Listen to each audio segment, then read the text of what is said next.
Coming at you live, covering all things professional wrestling. A show by members of the Busted Open Nation. Welcome to the Nation's Corner. Here are your hosts, the Nation's Corner crew. Hey, what's up, pro wrestling fans? Welcome to the Nation's Corner. I am front row, as always, joined by the gruesome twosome, the pair that beats the full house, Deb and Tony. What's up? I Different. like that. How you doing? How you doing? New year. We gotta switch things up a bit once in a while. Yeah, I like the gruesome twosome. That's our tag team name, Tony. Love it. Cool. How y'all been doing? Been a little bit for me. Yeah. What have you been up to? Well, been driving. As most of y'all know, went back over the road. Back with my back with D&E Transport out of Minnesota, and I got a fairly new truck out of the deal, and just been living life. Spent all day today getting loaded, and I was trying to get as far south as I could because there is a monster blizzard that's just south of me in Kansas City, and I hope Ashley's being safe if Ashley's out there.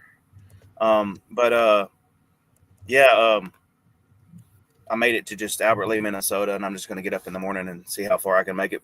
It's supposed to last till Monday, so I don't know what's going to happen tomorrow, but I'm here, so let's go. Welcome back. Yeah. We're glad you're here. Starting off the new year in style. Yeah. Some of our crew is out in, I forget the name of the show. They're in Poughkeepsie with AEW. Okay, I couldn't remember Awesome the name of the show. Championship Wrestling. They are, who is it? Let's see, Elder's out there, Neil and John, and I believe Chad. And Danielle. And Danielle. Yep. So that's an interesting show because I think Nick Nemeth is defending his TNA World Heavyweight Championship, and I believe Tom Latimer is defending his NWA World Heavyweight Championship. Against Tommy. It's an expensive show against Tommy, and then a bunch of other big names on that show as well. Like Dave is going to be there as well, and but Matt Riddle's there. Yeah, Enzo. I'm seeing Richard Holiday on the poster. Yeah. Yep. That's going to be a cool show. I hope to have a good time. Looking forward to seeing the pictures and hearing the stories. Yes. I don't have any work stuff to report. I've been off for 2 weeks. It's just been nice being home with family and friends. Slacker. Fight me.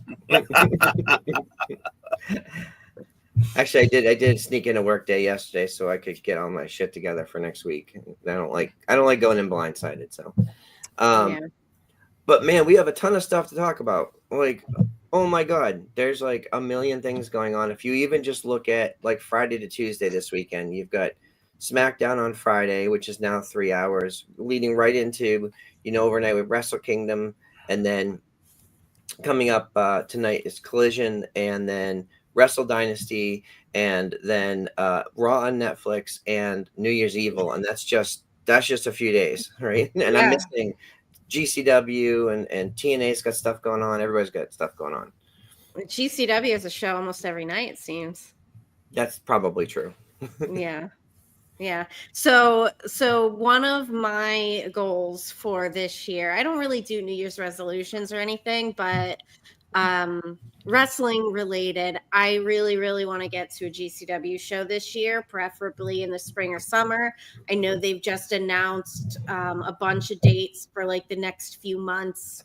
So I'm like considering if I want to go to like probably one of the shows in Jersey. I don't think I want to go to Atlantic City. That's a little bit of a drive. But if they come back to Mecca or anywhere else in New Jersey or Philly, I got to see a GCW show. I just got it. Yeah.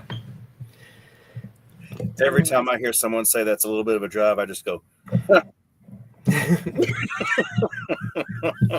Well, not for you. Not for you.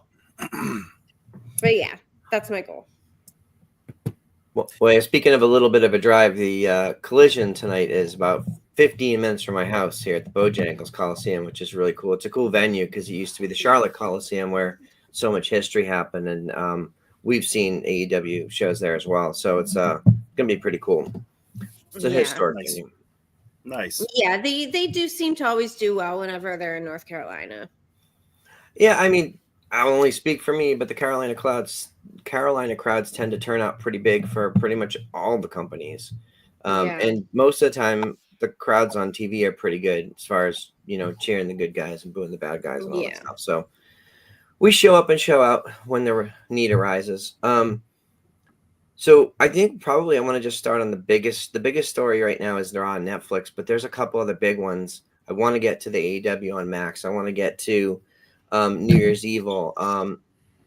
But just speaking of Netflix, so like I have had so many friends and family who don't watch wrestling contact me and say, "Have you seen this?" Well, yes, of course we've seen it. It's all we've seen for months now. But it's just bled over into everything. Like every Netflix subscriber is getting emails and reminders. And it's like 280 million subscribers are being like, "Hey, make sure you watch Raw on Monday." I'll be interested to. I don't know if they'll publish it, but I'll be really interested to see what the turnout's like. And you'll probably see it on social media, but it's gonna be huge. It's going to be a massive show. I'm really looking forward to it. We were talking the other night about like going back to 3 hours for Raw, and SmackDown just started 3 hours. It's pretty difficult for me to stay up till 11 o'clock on a normal basis when I have to wake up for work the next morning. So I'm definitely staying up for this Monday show. Obviously, it's going to be a massive special show. On a weekly basis, though, I might stay up. I might have to kind of duck out early and catch up in the morning. But it's going to be awesome. Like the lineup that they have so far for this show is insane.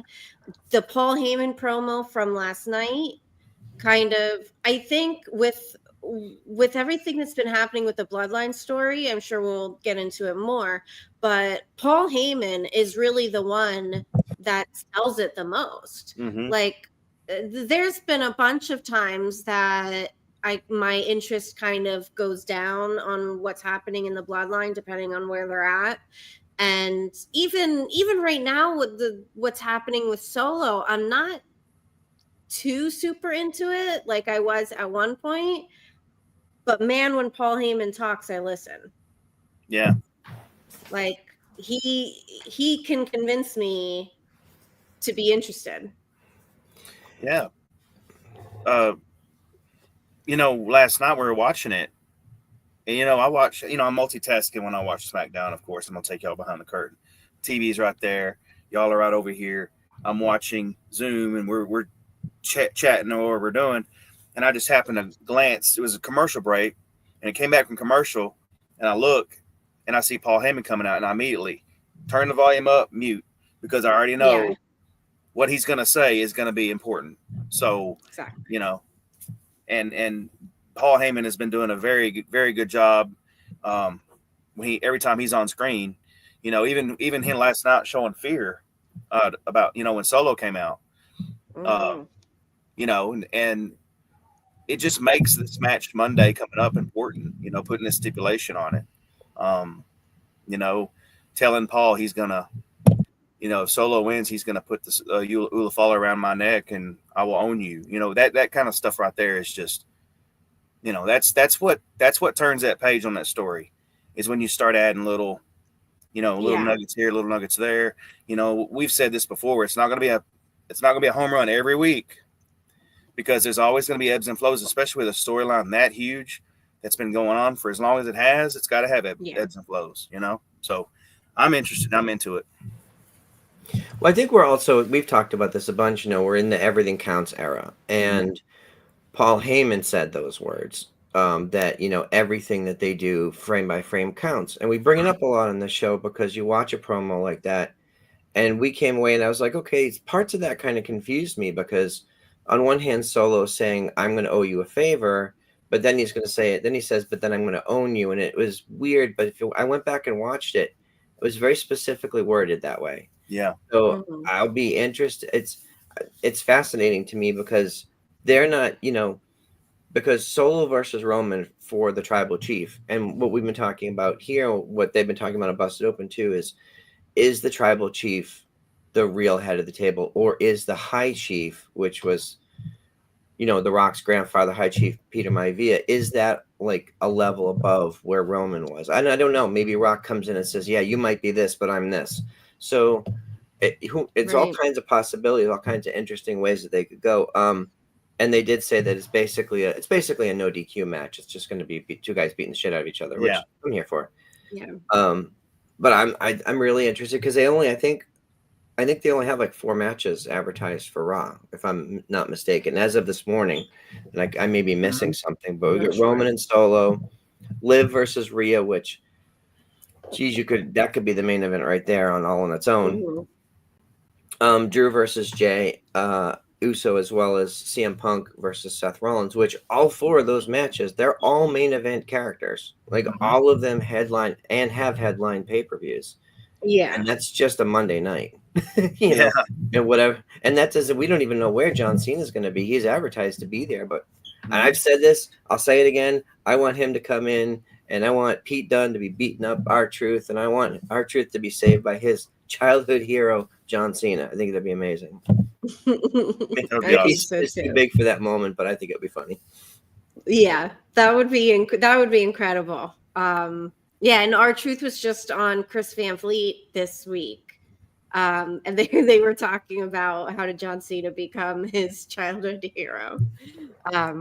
Yeah, that would be hilarious. Like, first of all, the R-Truth stuff with Pete Dunne is, I don't know if y'all saw the video where R-Truth was like on Instagram Live or whatever, and he was saying, like, he was singing "Whoop There It Is," but Butch There It Is. Like, my God. Well, He's ridiculous. If this is a inside joke here, but put a hashtag in front of my hat, and you have PG version of R-Truth merch from the night we saw him in Philly. And he did some of that material on Chris Van Vliet's podcast too, which I'm like, we saw it first. Yeah. He's like, he was like, can I say motherfucker?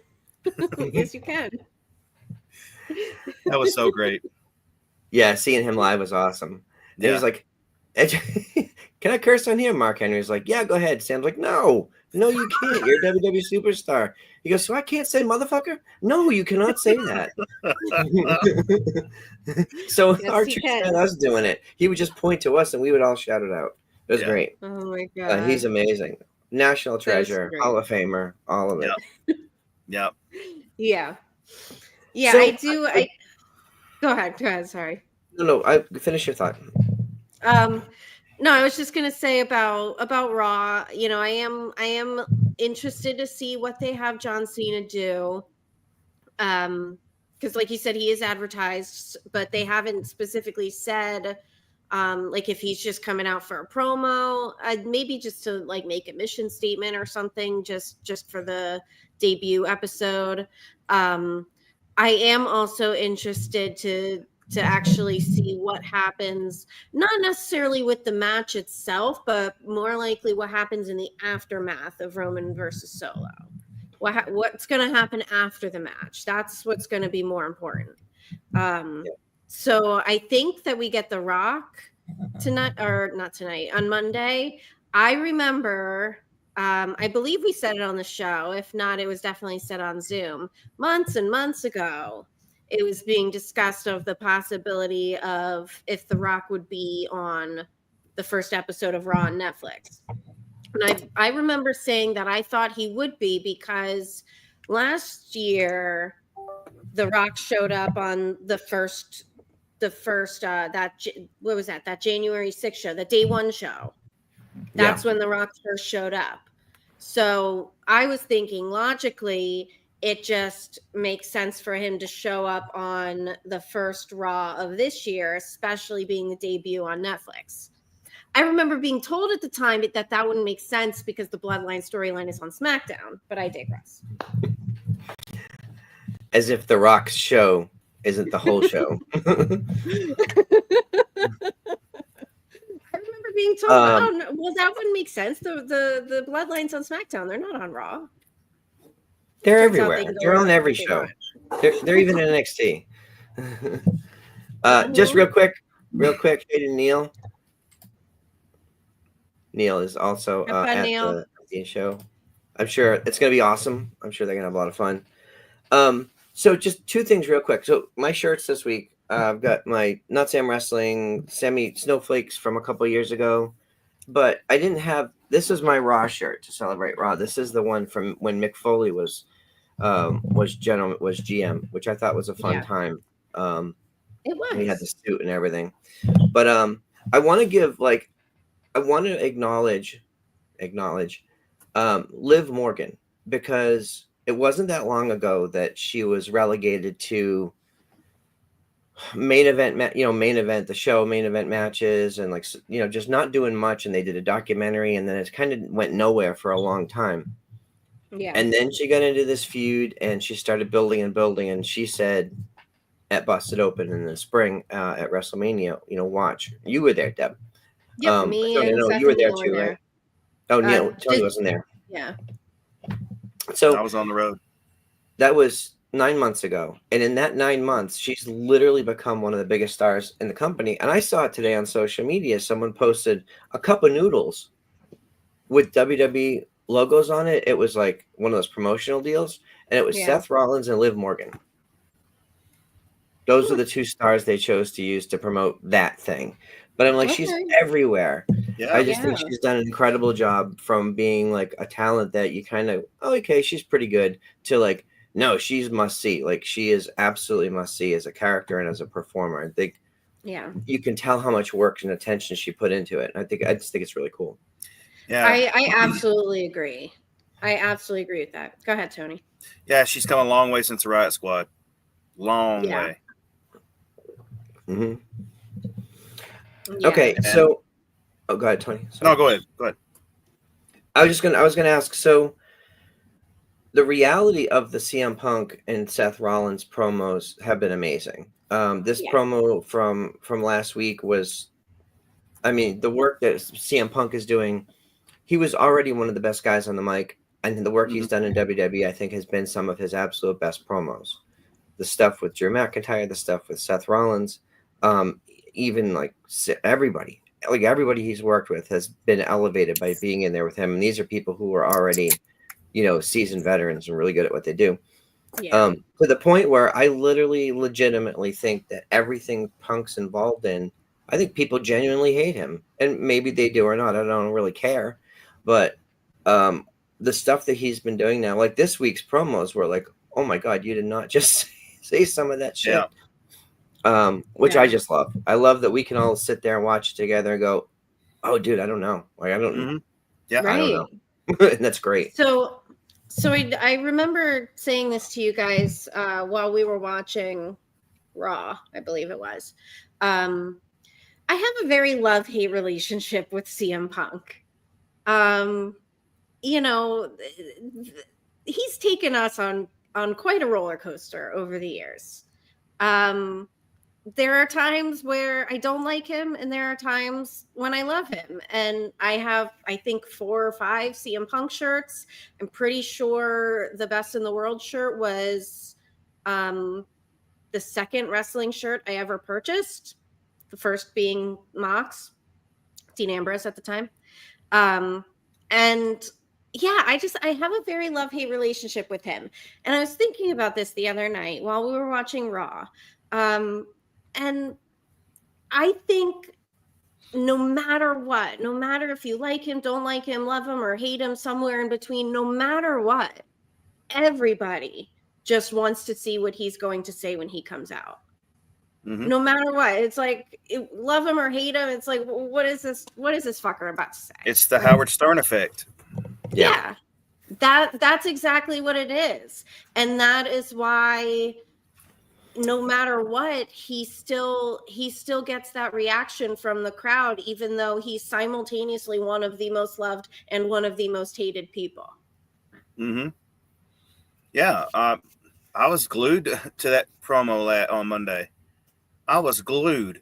And Yeah. I was listening to Busted Open today, and Denise was talking about it and how at the end of that promo, she had so much energy. She went to the supermarket and did her grocery shopping. And I can relate because at the end of that promo, we were all like, "Oh my God!" We were like talking about it for at least an hour after. Yeah. On Zoom. Yeah.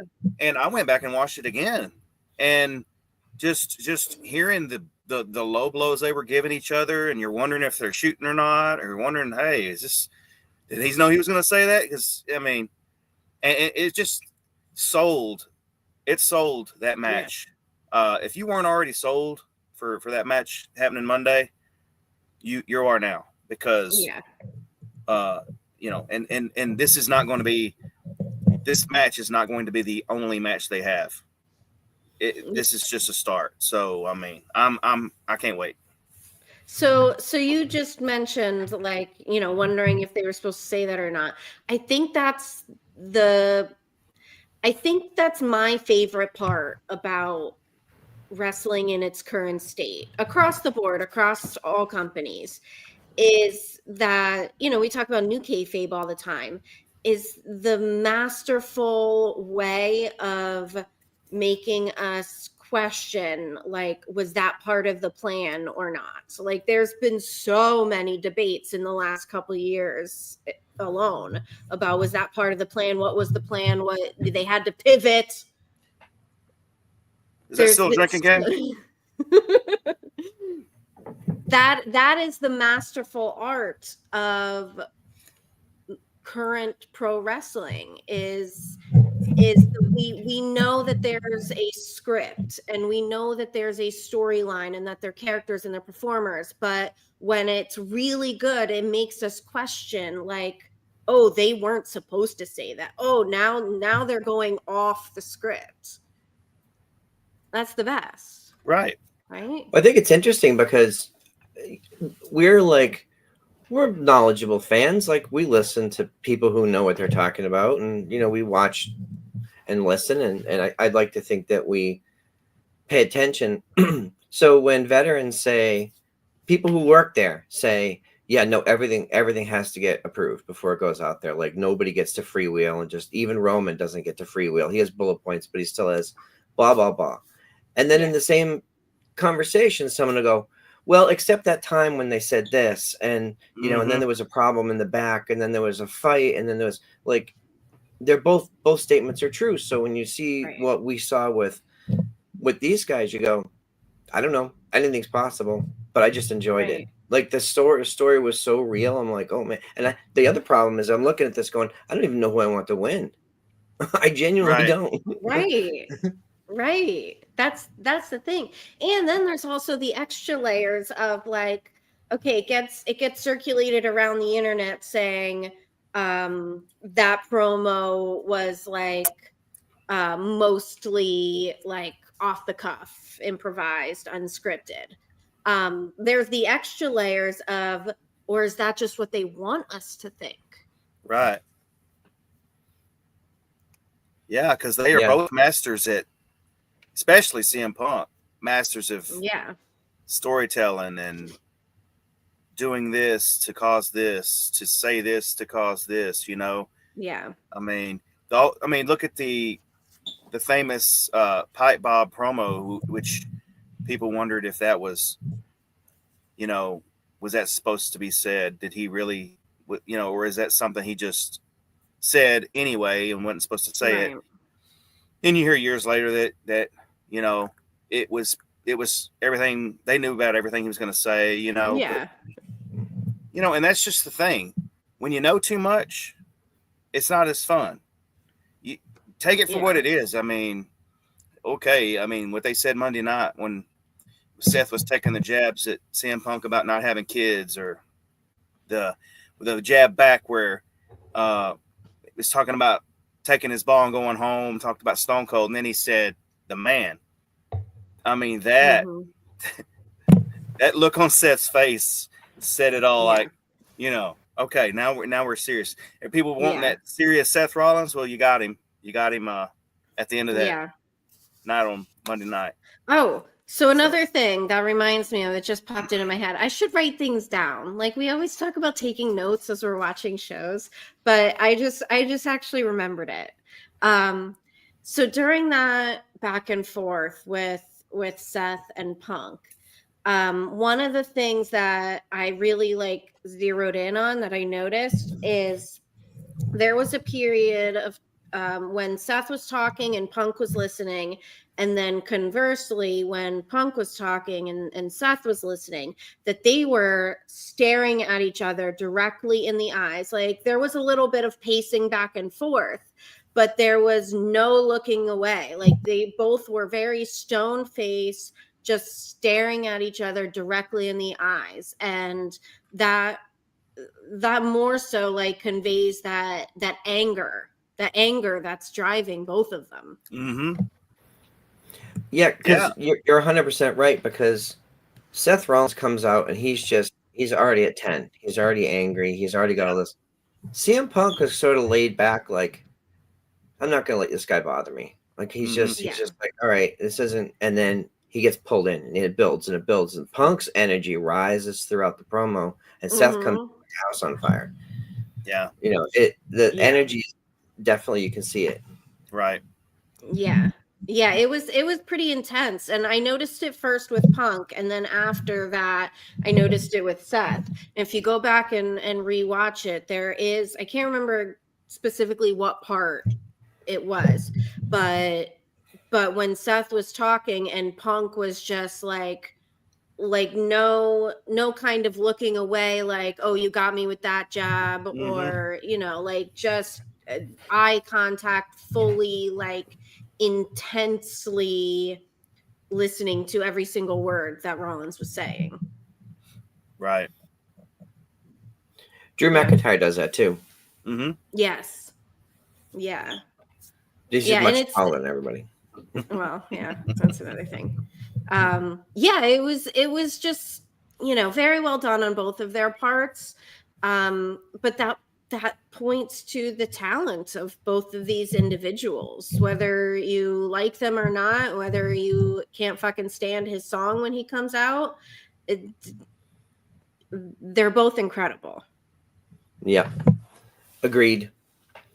So I'm really looking forward to that. I want to jump over to SmackDown because SmackDown was so incredibly well done. It was so much fun. The big moment, obviously, it's Tiffy time. And oh yeah, we were all watching it, and I think we expected this to be another either a failed cash-in or a misdirect or whatever it was going to be.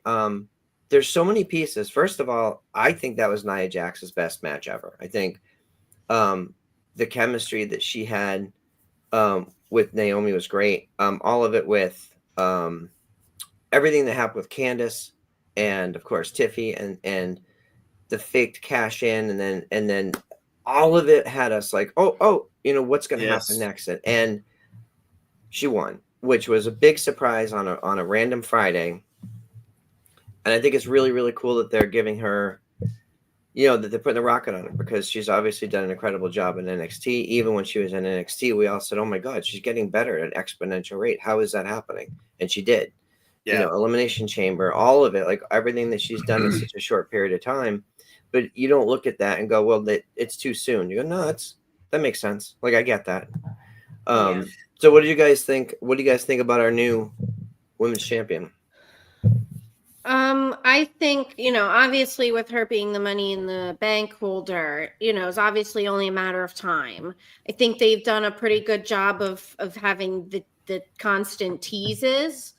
And I think that was well done in order to kind of build that anticipation for the pop when it does happen. I personally, her as a character doesn't really do much for me, but she's obviously very talented. So I see why she's there and doing what she's doing. Yeah.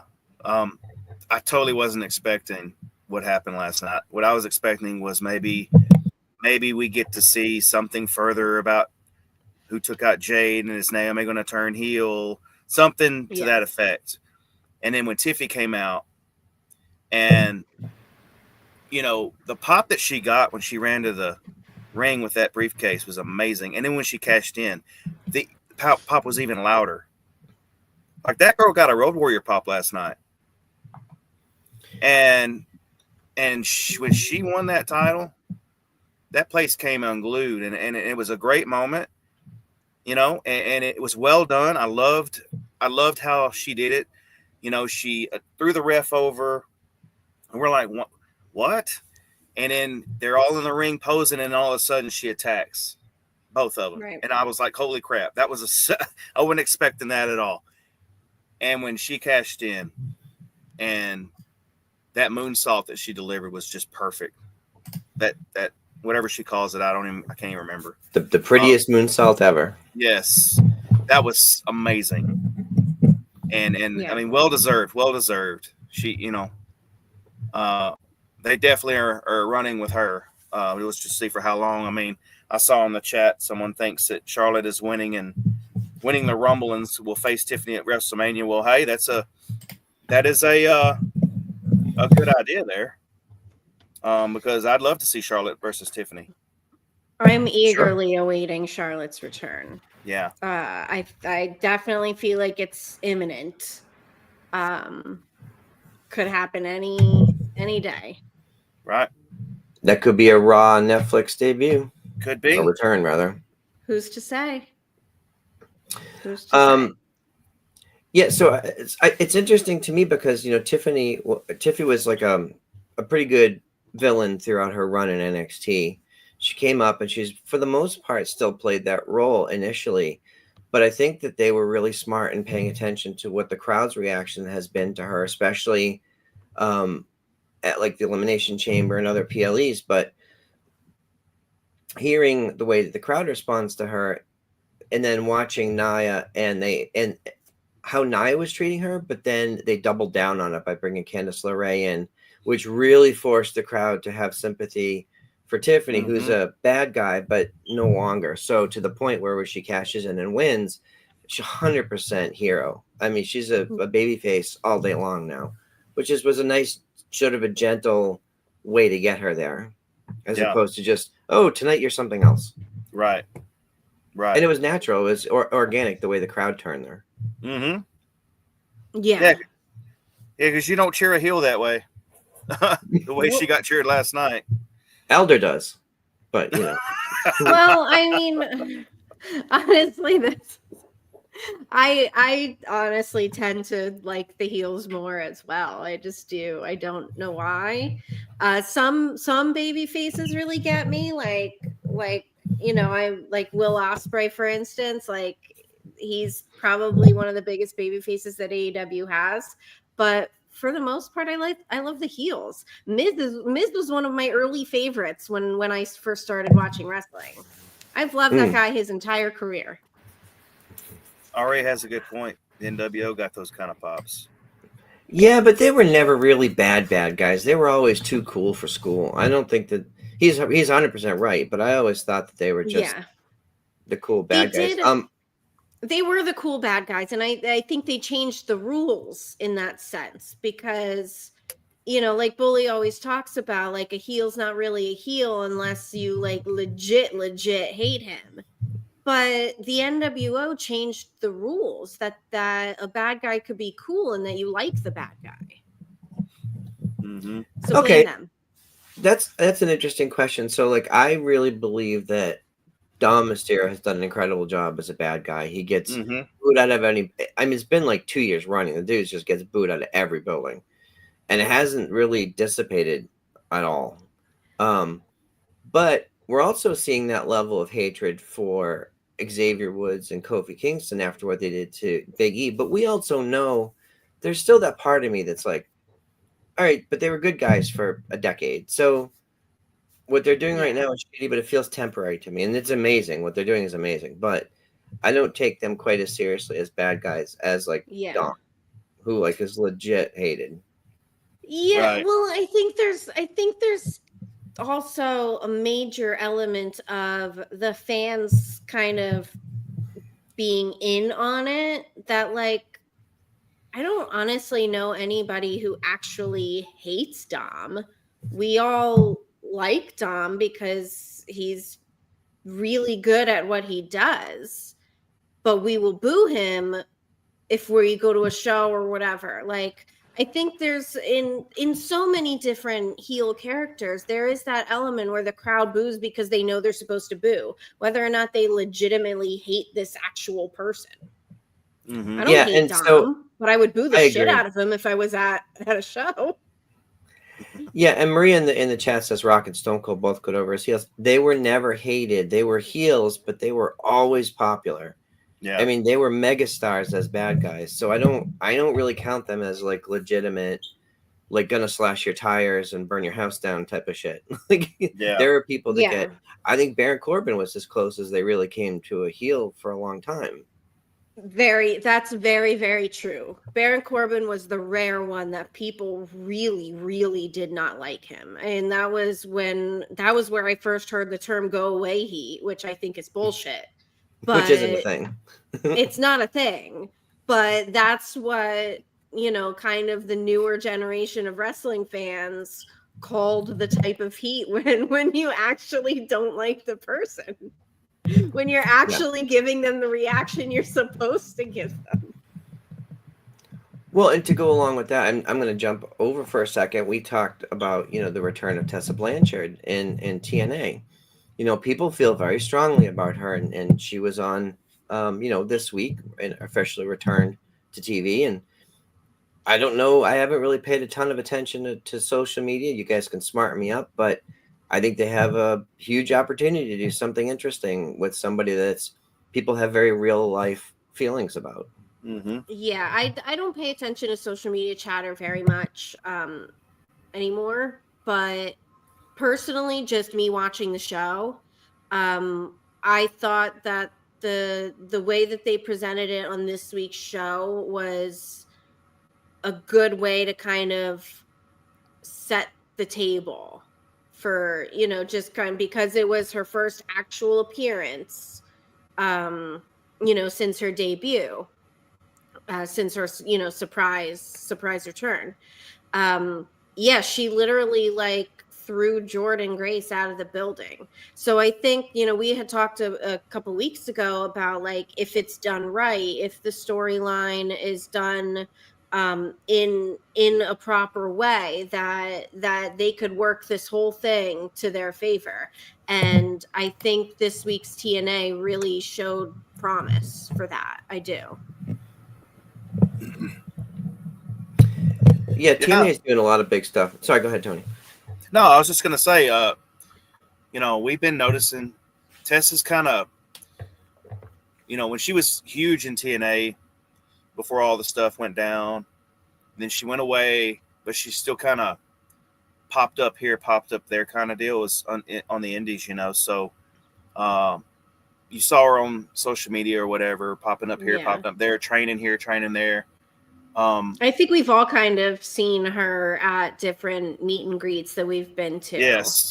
Yes. And I won't speak about the scene that we saw when we see her at social media at her table.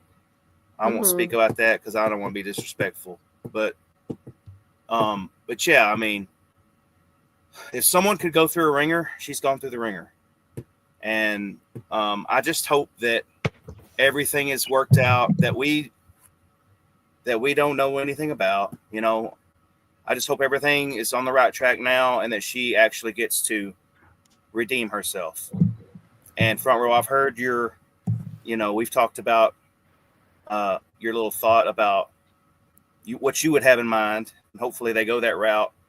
And I think that is a very great idea. I think they should.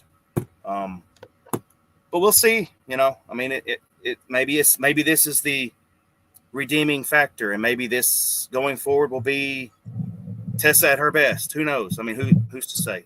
Let's just see what happens. And I hope so, because I think she is an incredible talent. She is. It's getting along with other people and personality conflicts is a separate issue, but she's incredibly talented. And I remember when she won the TNA championship when she was there before. It was before I was really starting to watch TNA. But it was a big deal. Just on, you know, on social media, seeing things in my feeds. It was a big deal when she won that. So, you know, I think I hope it'll be good. I hope it'll be a little bit of redemption for her. And TNA always, you know, needs some more talented women on their roster. Yeah, I mean, just for me personally, like I don't know Tessa. I've met her a handful of times at meet and greets. I've seen her wrestle live many times when she was our champion here at Queens of Combat. My interactions with her have always been pleasant, but I'm just a fan. Like I don't know her or work with her. And I've talked to performers who have had positive and negative reaction or interactions, which is true about pretty much anybody. So, I'm not in the camp of people that know. So I think that if the redemption story is there and she's legitimately put the work in to make things right and to be a better person, whatever that looks like, I think women's wrestling could, which is already in an amazing place, would be further augmented by having somebody at her level out in the world. So yeah, absolutely. I mean, and the thing is, like we always said, I mean, we in this group always said we wanted to see Charlotte versus Tessa, and for many years that seemed like an impossibility. And now, now it's a hell of a lot closer than it was 2 weeks ago, right? Think about this: we have the TNA WWE relationship. The Rumble's coming up. Charlotte returns at the Rumble. Tessa enters the Rumble, and you have that. You don't want that. No, would I want that? Yes, next year. You have to tell the redemption story first. True. Don't throw her in the mix right now. I love the idea. I think the timing's off. True. I get that. Yeah, have her get her redemption first, and then when people like her again, then she can show up. I mean, unless you want 40,000 people to boo her, then that's fine too, I guess. But you just have 40,000 people calling you an asshole. Or she would just get the who reaction. Speaking of that, I really hope this year at the Royal Rumble, I remember it being kind of a weird thing at last Royal Rumble, and Royal Rumble's my favorite pay-per-view. Like even over WrestleMania, I look forward to Royal Rumble most of all. I hope that there is something better with especially the women's entrances, because I remember last year just kind of sitting there and like the music would start, and the music, like a lot of the entrance themes weren't like familiar to me in my brain, so I didn't know who it was until their name flashed on the big screen. So I hope that they change that. I don't know, who knows, who's to say, but anyway, it's a maybe. That's just a side thought. Well, I think that boils down to the fact that WWE has a lot of generic entrance music now. So, one thing that I will give the women. Yeah, especially with them, especially in the NXT. Well, NXT is a little bit better. Julia's entrance is good, and Stephanie and Zarya, they're pretty good. But we have to give Tony Khan a ton of credit for paying for commercial music. It just makes things better. It's just commercial music rules. I mean, we get Seek and Destroy. We get we get so many great songs in AEW that they don't get to do in WWE, and they have the money. Yeah. So we got Welcome. Go ahead. We got Welcome to the Jungle as the theme for World's End, and the video package for that, it was basically a hype video for World's End with Welcome to the Jungle. That was just so well done. And I think it was Tony, even you commented as we were watching it, just like a certain point in the song, just the way it was lined up with the video clip that was on it. It was just very well done. So they do an incredible job of getting those songs, even if it's for a one-time entrance, even if it's for a theme song to a show. It's been awesome. Yeah, I got 2 points. Number one, to Front Row's point, commercial music is so cool. Just ask Paul Heyman and ECW. And number two, maybe they should hire Bliss to do the entrance music for WWE. Friend of the show, by the way. Shout out to Bliss. I haven't seen much of him on social media lately, but he's a good dude. Cheers. Yeah, he He's a is. good dude. Yeah. So speaking of new of commercial music entrance themes, we got a new theme for Dynamite. I don't know if it's like if it was a one-time thing just because it was the first simulcast on Max, or if it's like an actual full change in the Dynamite theme. But they did I'm so excited by the Pointer Sisters, which was funny to me because for me personally, it was kind of very indicative of why social media is sometimes, most of the time, not great.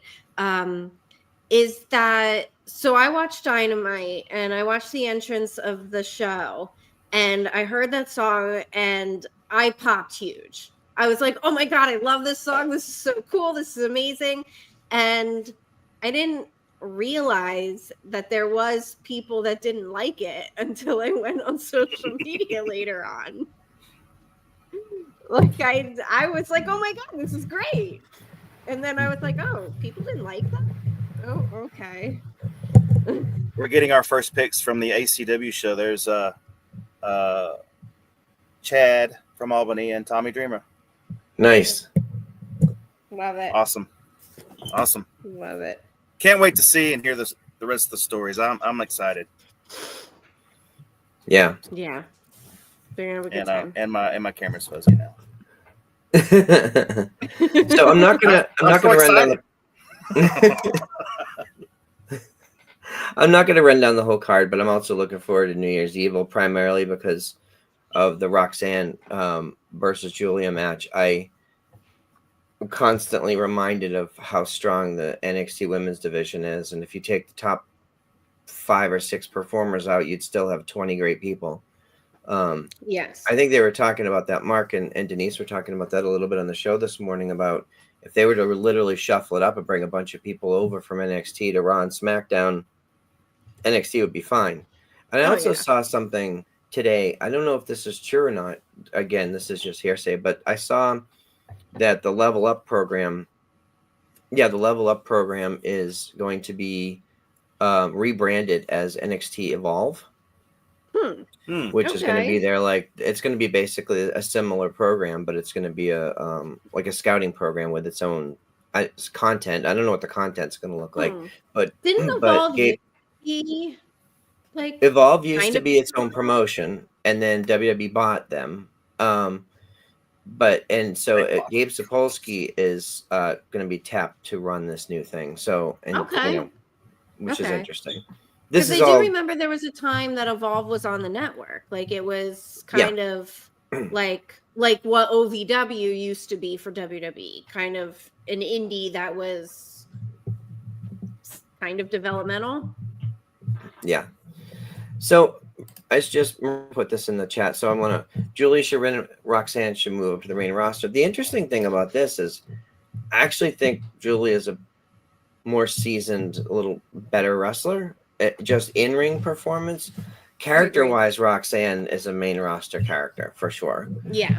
I kind of like Roxanne in NXT. I like the character. I like what she's doing there. If she moved up, that'd be great, but I think she's still great in NXT. I feel like Bully and Booker had this conversation at one time. Yeah. Yeah, but that was a while ago. That was a while ago.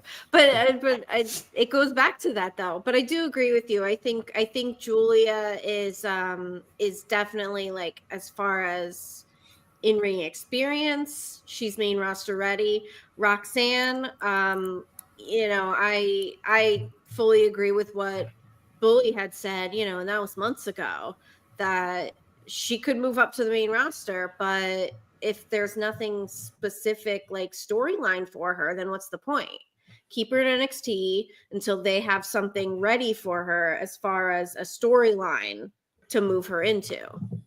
Yeah. Yep, we lost Tony. Wow. Yeah, he'll be back. Maybe. Okay, so I want to touch on AEW because I don't want to. It's so easy to get wrapped up in WWE stuff because there's so much going on. But we watched Dynamite together as a group this week, and I thought they did a much better job. I think it was a good show from a cohesive storytelling perspective. Some stuff I'm still not 100% sure on, but I really, really liked that Fight for the Fallen was here in Asheville, which is only not far from my house, so like an hour and a half from here. So I personally talked to a lot of people who volunteer there. My wife's best friend is a doctor who volunteers there. And the efforts to rebuild and help people, the area is devastated. I mean, we have all seen the footage and stuff, but a friend of ours is a police officer who also Jay-Z Flair, friend of the show. He's a police officer out in Raleigh.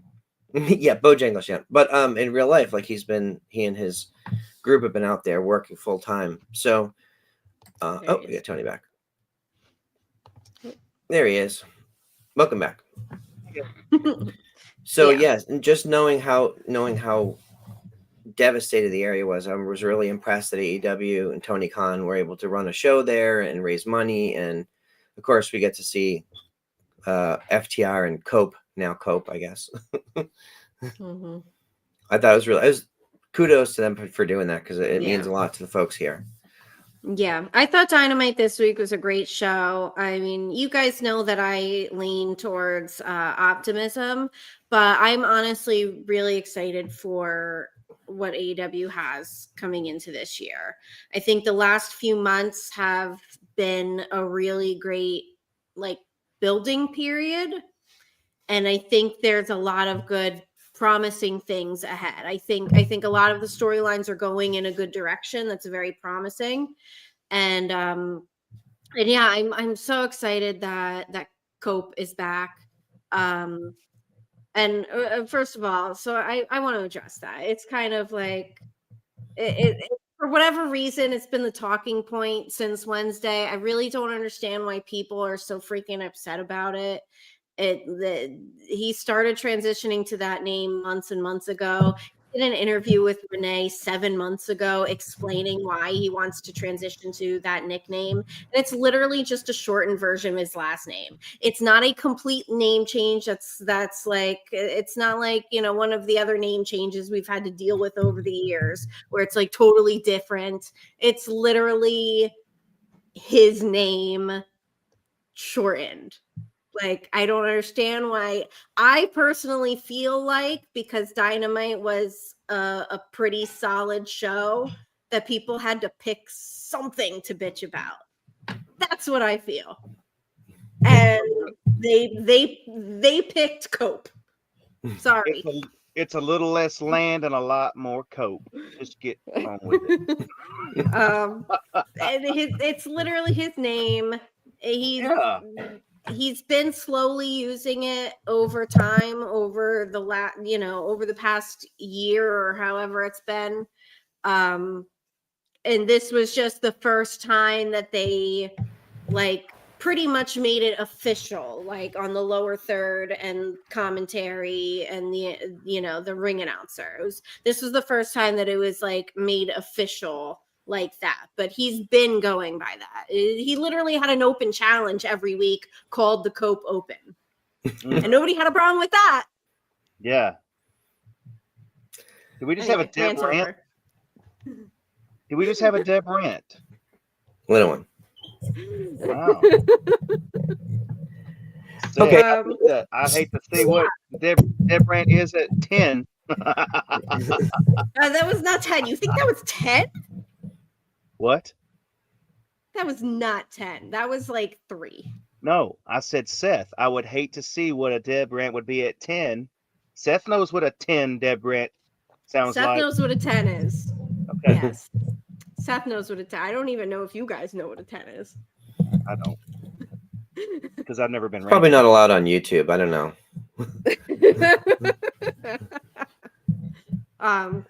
But yeah, while we still have time, I wanted to get your opinion, Deb, because the Death Riders are doing their thing, right? And now we have FTR and Cope in the mix. They need a strong female. What are the chances that we see Beth Phoenix Oh my God, I would love that so much. I don't know if it's going to happen, but I would absolutely love that. That would be really, really cool, man. I love Beth.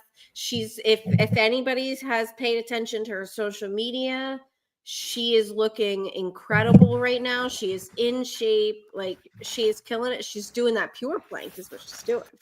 Yeah. Available now. Not a sponsor. Yeah, she's looking amazing, and I would love to see her, even just for a short little bit, do something. When I first started watching wrestling,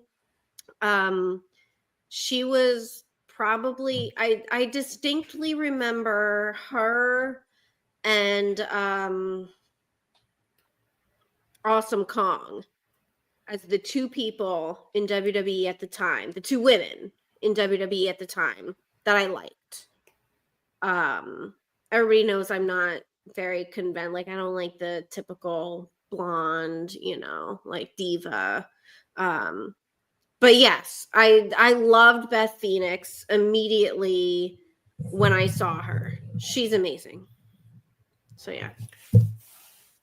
Yeah, and for folks that want to check out our interview with Awesome Kong, it's earlier, I think like 3 years ago, 3.5 years ago. I forgot. 21.